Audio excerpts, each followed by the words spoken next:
17 ఏళ్ల వయసున్న ఆ బిడ్డని వాళ్ళు ఏం చేస్తారు తెలుసండి? ఊరు కానీ ఊరికి అమ్మేస్తారండి.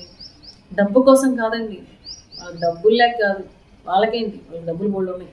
డబ్బులు లేక కాదు, పగ పగ పగ పగ పగ పట్టున్నారు పావుల్లాగా. పగ చాలా ప్రమాదకరమైంది, కోపం చాలా ప్రమాదకరమైంది. బైబిల్ గ్రంథంలో ఒక వచనం ఉంటుంది, నీకు కోపం ఏ మనుషుల మీద వస్తే అది సాయంత్రం కల్లా క్లియర్ చేసేసేయి. వస్తుందా? కోపం వస్తుందండి, మన మనుషుల మీద సహజమే, అది కోపం వస్తుంది. ఎవరైనా మనకు వ్యతిరేకంగా ఏమైనా చేశారా, లేకపోతే ఏదైనా మనకు నచ్చని జరిగిందా, ఓకే, కొంచెం సేపు ఆగిన తర్వాత ఓకే, మీరు వాళ్ళకి సారీ చెప్పలేకపోయినా ఆయనకి చెప్పండి. దేవా, తొందరపడ్డానయ్యా, దేవా తప్పు చేశానని క్లియర్ చేసుకోండి. పేతురు క్లియర్ చేయాలా? పేతురు ఏమన్నాడు? ఏసయ్యా గో, వీళ్ళందరూ నేను వదిలేసి పారిపోయినా నేను మాత్రం నీ పక్కన నుంచుంటే కాలు చచ్చిపోతాను అన్నాడు. అన్నాడా లేదా? అన్నాడు. అది మనము విన్నాము, చదివాము కూడా చాలాసార్లు.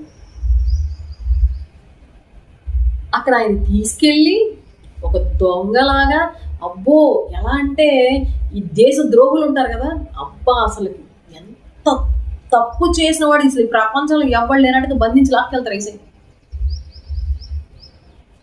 చూడాలని ఉంటుంది, ఆయనకి ఏదో సహాయం చేయాలంటే మరి ఏముందో కానీ వెనకాల నెక్కి వెళ్తాడు.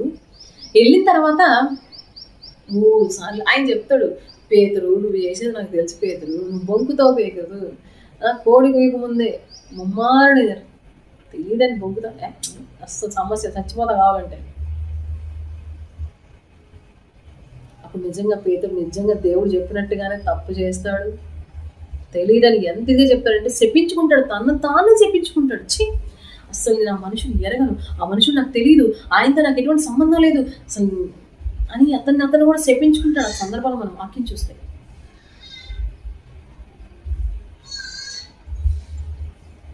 ఆ తర్వాత ఎప్పుడైతే కోడి కూస్తుందో అప్పుడు అనిపిస్తుంది, తప్పు చేశాను కదా, తప్పు చేశాను రా నేను.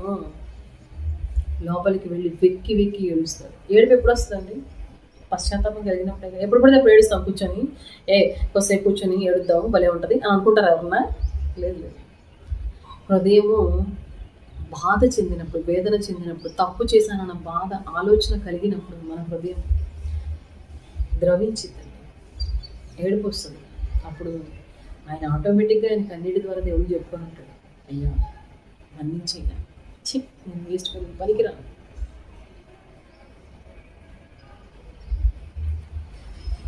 ఆయన ఏ తప్పు చేయకుండానే ఈ యోసేపుని తీసుకెళ్ళి వాళ్ళు అలా చేయాలనుకున్నారు.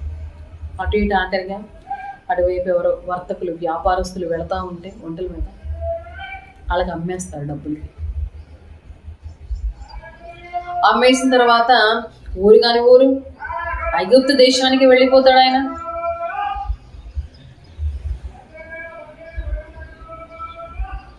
ఆ ఐగుప్తు దేశంలో అతని వారంటూ ఎవరు లేరు, తండ్రి లేడు, తన అయిన వారు ఎవరు లేరు. బానిసగా కొనిపోబడతాడండి పాపం బిడ్డ. ఆ బానిసగా వెళ్ళిన మనుషుని అక్కడ ఒక యజమాని అక్కడ అతను కొనుక్కుంటాడు. కొనుక్కొని వాళ్ళ ఇంట్లో పనివాడిగా తీసుకెళ్తాడు. కానీ ఎవరు వదిలేసిన మన ముద్దుల నాన్న, మన ప్రియమైన నాన్న, మన పరలోకపు తండ్రి, మన యేసే మనల్ని వదలడండి, మనల్ని వదలడు. ఆయన వదిలిపెట్టలేదు యోసేపుని, ఆయన యోసేపుని వదలలేదండి, ఆయన తోడుగా ఉన్నాడు.